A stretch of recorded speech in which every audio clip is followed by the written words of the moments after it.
After installing the RabbitMQ connector app, go to the System Designer, to the Import and section, and open the RabbitMQ connection set. Here, We configure the connection to Rabbit. We also set up the queue.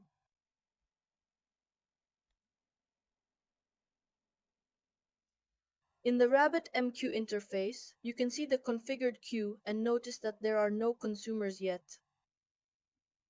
next, Let's go to the system settings.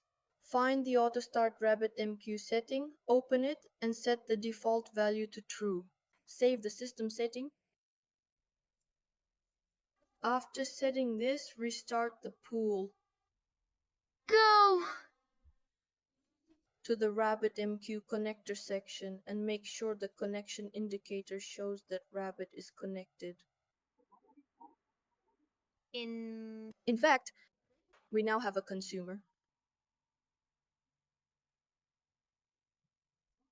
Now let's check how the Rabbit connector works.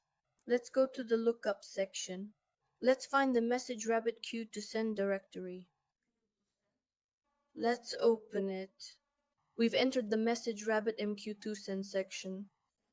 This section should be filled out according to your application's logic.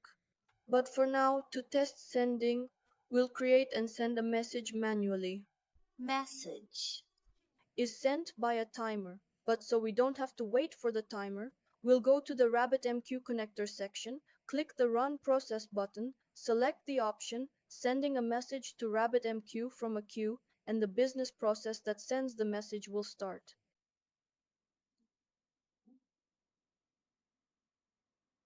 In the RabbitMQ interface, we'll see that the message has been sent. Since we've set up the same queue for both receiving and sending, we'll also see that the message was not only sent, but also received. We open the Sent Messages directory again and see that the field for this message is set to true, meaning the message has been sent.